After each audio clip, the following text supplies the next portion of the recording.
हाँ तो मेरे भाइयों, मेरे YouTube channel @DSP student learning centre में आपका स्वागत है।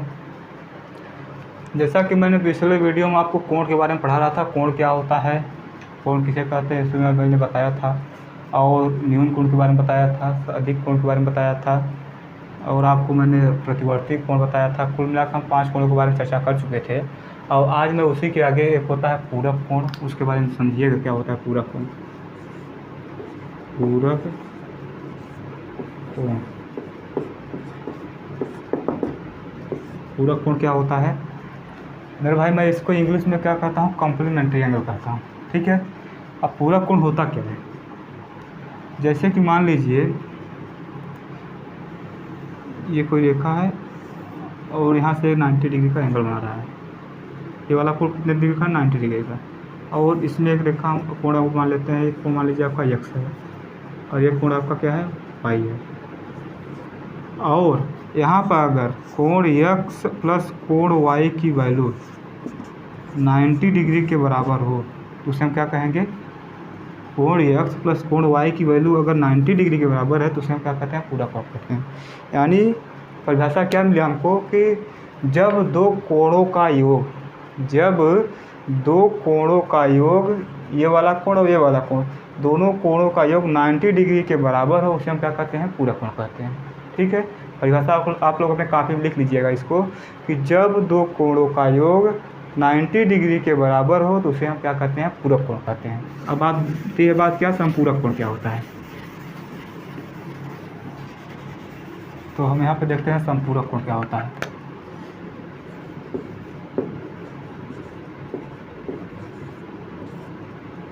समपूरक कोण क्या होता है मेरे भाई? मैंने क्या बता, पूरक कोण आपको बता चुका। अब समपूरक कोण के बारे में समझिएगा। जैसे कि मान लीजिए आपका ये रेखा हो गई और यहाँ से मान लीजिए ओ, ये आपकी क्या हो गई, एक रेखा हो गई। अब आपको मालूम है एक रेखा कितने डिग्री कोण बनता है? सीधी रेखा कितने डिग्री कोण बनेगा? 180 डिग्री का। और यहाँ पे एंगल मान लीजिए x है और ये एंगल आपका क्या है, y है। और यहाँ पर अगर कोण x प्लस कोण y की वैल्यू 180 डिग्री के बराबर हो, कोण x और कोण y की वैल्यू अगर 180 डिग्री के बराबर हो उसे हम क्या कहेंगे? समपूरक कोण कहेंगे। परिभाषा आप लोग क्या लिखेंगे कापी में? जब दो कोणों का योग 180 डिग्री के बराबर हो उसे हम क्या कहते हैं? समपूरक कोण कहते हैं। ठीक है। कल के कापी में कि जब दो कोणों का योग 180 डिग्री के बराबर हो उसे हम समपूरक कोण कहते हैं। अब आते हैं बात, आसन कोण क्या होता है? आसन कोण, एडजेसेंट एंगल जिसे हम कहते हैं, आसन कोण। आसन कोण क्या होता है मेरे भाई? मान लीजिए कि ये कोई रेखा है, एक बिंदु से जा रही है, मानिए रे है, और यहाँ से एक रे आपकी ये हो गई और एक आपकी ये हो गई। इनके बीच में एंगल आप मान लीजिए 1 है और इसके बीच में एंगल जो है वो क्या है, 2 है। ठीक है। फिगर को समझिएगा। जब फिगर में समझ में आ जाएगा आपको ना तो परिभाषा बनाने की जरूरत नहीं है। फिगर क्या बताया हमने? एक रे है यहाँ से जा रही है इस तरफ, और एक रे क्या है वहाँ से इस तरफ जा रही है। इसे हम क्या कहते हैं? शीर्ष कहते हैं। इसे हम क्या कहते हैं? शीर्ष कहते हैं। और अब हम क्या देख रहे हैं कि ये जो शीर्ष है ना वो क्या है, ये वाले की एंगल के लिए और ये वाले एंगल के लिए क्या है, उभयनिष्ठ है, कॉमन है। यानी ये वाला जो एंगल है, ये वाला एंगल है, तो दोनों एक ही शीर्ष तो हैं, तो क्या है, कॉमन हमें मिल गया। यानी कि हम यह कह सकते हैं, पहला पॉइंट अगर हम इसमें देखें आसन कोण में, कि कह सकते हैं कि एक उभयनिष्ठ का हो, शीर्ष हो, और ये भुजा भी हम देख रहे हैं क्या है, कॉमन है। ये वाली जो भुजा है हमको दिख रही है, ये वाली भुजा, ये दोनों एंगल के लिए कॉमन है ना, उभयनिष्ठ हुई तो है। दोनों एंगल में आप देख रहे हैं कि भुजा दोनों एंगल में क्या है, उभयनिष्ठ है। यानी अब दूसरी पॉइंट हमको क्या मिल गई कि एक उभयनिष्ठ भुजा होनी चाहिए, एक उभयनिष्ठ भुजा हो। तो क्या लिखेगा पहली पॉइंट में कि एक उभयनिष्ठ शीर्ष हो, यहाँ जो मिला है पॉइंट, ये इसको हम क्या कहते हैं, शीर्ष कहते हैं। एक उभयनिष्ठ शीर्ष हो, एक उभयनिष्ठ भुजा हो, और उभयनिष्ठ भुजा के विपरीत, उभयनिष्ठ भुजा के विपरीत यानी इस तरफ और इस तरफ, यानी उभयनिष्ठ भुजा के विपरीत जो भुजा उभयनिष्ठ नहीं है, जो भुजाएं उभयनिष्ठ नहीं हैं वे दोनों उभयनिष्ठ भुजा क्या होनी चाहिए, विपरीत होनी चाहिए। समझ आया। तीसरी पॉइंट का है ये कि जो भुजाएं उभयनिष्ठ नहीं हैं, जैसे ये वाली भुजा और ये वाली भुजा उभयनिष्ठ नहीं है, तो ये दोनों भुजाएं उभयनिष्ठ भुजा के विपरीत और स्थित होनी चाहिए। यानी कि अगर हम ये वाली भुजा जो है इस वाली भुजा को यहाँ पर बना दें तो आसन कोण नहीं होगा। आसन कोण तब होगा जब क्या हो कि एक उभयनिष्ठ शीर्ष हो, समझ आया, एक उभयनिष्ठ शीर्ष हो और एक उभयनिष्ठ क्या हो, भुजा हो। एक उभयनिष्ठ शीर्ष हो और एक उभयनिष्ठ भुजा हो, और दो जो भुजाएं उभयनिष्ठ नहीं हैं, ये भुजा और ये भुजा जो उभयनिष्ठ नहीं है, ये उभयनिष्ठ भुजा के विपरीत और स्थित होनी चाहिए। यानी एक इस तरफ है, एक दूसरा क्या हो, इस तरफ स्थित हो, दूसरे उसके विपरीत हो। ये नहीं कि दोनों एक ही तरफ हो जाए। ठीक है, उसे हम क्या कहते हैं, आसन कोण कहते हैं। यहाँ पर अगर हम कहें तो कोण 1 और कोण 2 क्या है, आसन कोण है। आसन कोण, यहाँ सबसे क्या मिला कि कोण 1 और कोण 2 क्या है, आसन कोण है।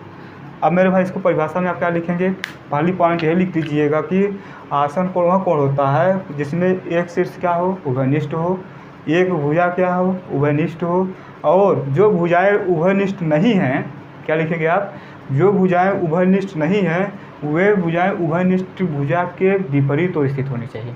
क्या लिखेंगे आप परिभाषा में कि एक उभयनिष्ठ शीर्ष हो, एक उभयनिष्ठ भुजा हो।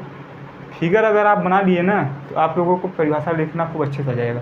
तो क्या लिखेंगे कि एक उभयनिष्ठ शीर्ष हो, एक उभयनिष्ठ भुजा हो, और जो भुजाएं दो भुजाएं उभयनिष्ठ नहीं हैं वे उभयनिष्ठ भुजा के विपरीत और स्थित होनी चाहिए। ठीक है।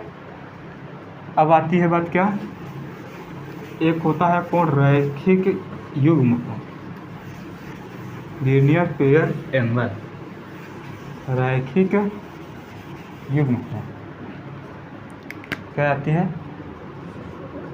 रैखिक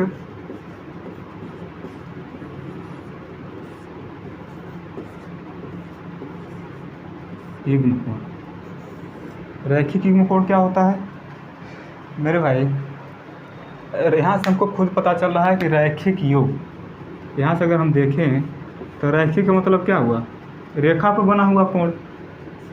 क्या मतलब हुआ, रैखिक मतलब रेखा पर बना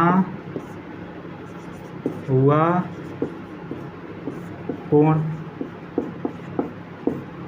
रेखा पर बना हुआ कोण। यहाँ पर परिभाषा हमको मिल रहा है रैखिक मतलब क्या हो, रेखा पर बना हुआ कोण। यानी कि एक रेखा पर आप लोगों को मालूम होगा कितने डिग्री का कोण बनता है, एक सीधी रेखा पर तो 180 डिग्री कोण बनेगा ना। तो एक रेखा पर जब 180 डिग्री का कोण बनेगा तो मान लीजिए कि ये एंगल आपका x है और ये एंगल आपका क्या है, y है। ठीक है, ये एंगल आपका x हो गया, ये एंगल आपका y हो गया। अब अगर हम कहें कि एंगल x और एंगल y का प्लस एंगल y का वैल्यू कितना होगा, कोण x प्लस कोण y बराबर कितना होगा, 180 डिग्री होगा। क्यों, क्योंकि एक सीधी रेखा का मान कितना होता है, 180 डिग्री होता है। अब मेरे भाई अगर हम पूछें कि रैखिक युग्म कोण का परिभाषा होता है तो आप लोग क्या बताएंगे, यही सिर्फ फिगर देख के बताइएगा। जैसे हम फिगर बनाए हैं, क्या बताएंगे आप कि रैखिक युग्म कोण वह कोण होता है जिसमें एक उभयनिष्ठ भुजा के विपरीत वाली भुजाएं, एक उभयनिष्ठ भुजा के, ये उभयनिष्ठ भुजा हो गई आपकी, दोनों एंगल की भुजाएं यही तो है। तो एक उभयनिष्ठ भुजा के विपरीत ओर वाली भुजाएं, वो भुजाएं हैं वो क्या होनी चाहिए, विपरीत और स्थित, मतलब कि दोनों क्या हो, एक सीधी रेखा होनी चाहिए।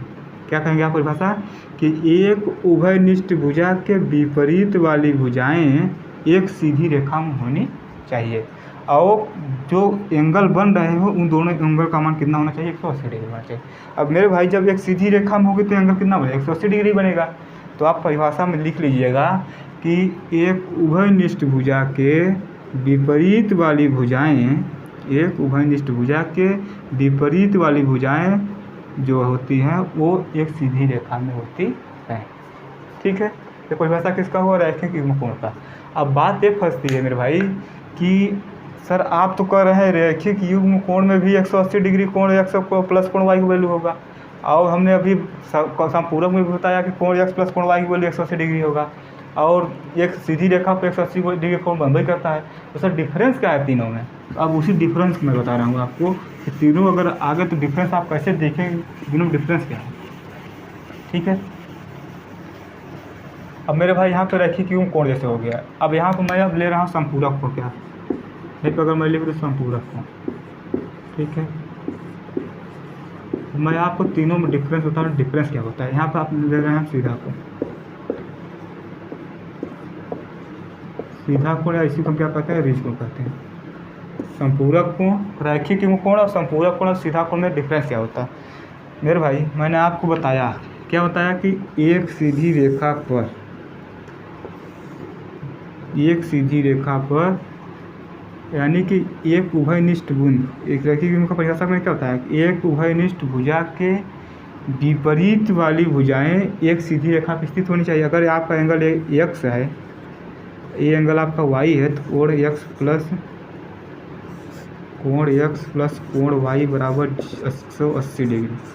और यह कब होगा, जब एक सीधी रेखा पर स्थित हो तब। ये जो एंगल हैं वो क्या होना चाहिए, एक स्ट्रेट लाइन पर होना चाहिए। अब इसमें क्या बताया हमने, इसमें भी कहा कि एक सीधी रेखा पे जो कोण एक्स की वैल्यू हो और यहाँ अगर कोण वाई है तो क्या हो, एक सीधी रेखा हमने इसमें नहीं बोला है, बात सुनिएगा। इसमें मैंने कहा एक सीधी रेखा पर, जबकि इसमें एक सीधी रेखा नहीं बोला। मैंने कहा सिर्फ इसमें क्या कहा है, कोण एक्स और प्लस कोण वाई का जो वैल्यू हो कितना हो जाना चाहिए, 180 डिग्री होना चाहिए। ठीक है, यानी हम यहाँ से डिफरेंस अगर देखें इन दोनों में तो यहाँ से हमको पता चल रहा है कि जो रैखिक कोण होता है वो एक सीधी रेखा बनता है, नहीं एक स्ट्रेट लाइन बनेगा। और संपूरक कोण होता है उसमें से अगर मान लीजिए कि कोण अगर यहाँ पे x है और यहाँ पर अगर कोण कोई y है, अगर इन दो कोणों का योग, अगर एक ये कोण x प्लस कोण y का भी वैल्यू अगर 180 डिग्री आ रहा है तो भी होगा संपूरक कोण होगा। लेकिन अगर यही कोण हम यहाँ पर लें, यानी कि कोण एक x यहाँ पे अलग कर दें, एक कोण x से ले लें और एक कोण एक हम y ले लें, और यहाँ पर अगर कोण x प्लस वाई की वैल्यू अगर 180 डिग्री लें तो हम इसे नहीं ले सकते हैं। क्यों? क्योंकि यह एक सीधी रेखा पर नहीं है, ये वाले वैल्यू एक सीधी रेखा पर नहीं है। और जबकि रैखिक कोण का परिभाषा होता है कि एक सीधी रेखा पे जो कोण बने वो कितना बने, 180 डिग्री का बने। तो ये यहाँ पे क्या है, गलत हो जाएगा। ठीक है, यही डिफरेंस होता है इसमें। और इसमें हम देखते हैं क्या कि कोण x प्लस कोण y की वैल्यू 180 डिग्री आना चाहिए, बस हो गया, संपूरक कोण हो जाएगा। और सीधा रेखा कोण क्या होता है, आप भाई 180, एक सीधी रेखा कितने डिग्री कोण होता है, 180 डिग्री का। यहाँ पर जब 180 डिग्री कोण बन रहा है, 180 डिग्री का, और बात ये होती है ना कि सीधी जो सीधा रेखा होता है उस पर हम अगर कोण x भी ले लें, अगर मान लीजिए हम यहाँ पे कोण x भी ले लें, जैसे यहाँ पर फिगर फिर से बना देता हूँ, ये कोई सीधी रेखा है, यहाँ पर मैंने एक कोण x ले लिया, यहाँ पे एक कोण मैंने y ले लिया, यहीं पर रहेगा, एक कोण मैंने वहाँ पे y ले लिया, और मैंने एक कोण यहाँ पे लिया z ले लिया।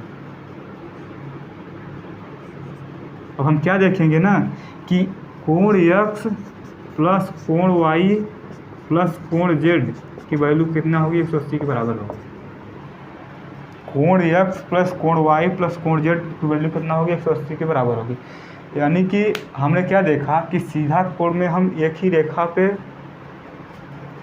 दो से ज़्यादा कोण ले सकते हैं, लेकिन संपूरक कोण आना चाहिए 180 डिग्री आना चाहिए। और रैखिक युग्म कोण में क्या होता है कि सिर्फ एक सीधी रेखा पे सिर्फ दो एंगल का कोण कितना होना चाहिए, 180 डिग्री होना चाहिए। डिफरेंस समझ में आ गया। सीधा रेखा क्या होता है, सीधी रेखा पर अगर दो से अधिक भी कोण दिए गए हैं, जैसे x y z भी दिए गए हैं, तो भी हम उनके योग को क्या लिख सकते हैं, 180 डिग्री के बराबर लिख सकते हैं। और जबकि संपूरक कोण में क्या होता है कि अगर एक रेखा पे दो एंगल दिए गए हों या एक रेखा पर नहीं है, तो भी अगर किसी कोण का मान कोण x का वैल्यू और कोण y का वैल्यू योग जोड़ने पर 180 डिग्री मिल रहा है, तो भी हम उसे संपूरक कोण कहते हैं। ठीक है, लेकिन ऐसा रैखिक युग्म कोण में नहीं होता है। रैखिक युग्म कोण में क्या होता है कि एक सीधी रेखा होनी चाहिए, उस पर दो कोणों का मान क्या हो, यानी कोण x कोण y की वैल्यू क्या होनी चाहिए, 180 डिग्री के बराबर होनी चाहिए। ठीक है, तीनों डिफरेंस समझ में आ गया। अब जैसे अगर मैं कहूँ क्या सभी रैखिक युग्म कोण संपूरक कोण होते हैं, सभी रैखिक युग्म कोण संपूरक कोण होते हैं, तो आप कहेंगे हाँ सर, क्योंकि कोण x प्लस कोण y तो 180 डिग्री के बराबर होगा ही, उसमें तो सब हो जाएंगे। क्या सभी सीधा रेखा कोण जो सीधा कोण होता है वो संपूरक कोण होगा? नहीं होगा। क्यों नहीं होगा? कहेंगे सर क्योंकि यहाँ पे हम दो से अधिक भी, एक सीधी रेखा पर दो से अधिक भी कोण ले सकते हैं, कोई एक्स वाई को थोड़ी ना ले सकते हैं। वहाँ पे तो हम दो से अधिक भी कोण ले रहे हैं, तो दो से अधिक कोण ले लेंगे सर तो संपूरक कोण नहीं बनेगा। संपूरक कोण की परिभाषा सिर्फ दो कोणों के लिए होती है, कोण एक्स प्लस कोण वाई होनी चाहिए और उस बराबर 180 डिग्री। यहाँ पर तो सर कोण एक्स प्लस कोण वाई प्लस कोण जेड बराबर भी 180 डिग्री मिल रहा है, यह नहीं हो सकता। क्या सभी संपूरक कोण सीधा कोण हो सकता है? हाँ हो सकता है, सभी संपूरक कोण सीधा कोण हो सकता है, वो आराम से हो जाएगा। सभी संपूरक कोण को 180 भाई एक सीधी रेखा कितना बनेगा? 180 डिग्री कोण बनेगा।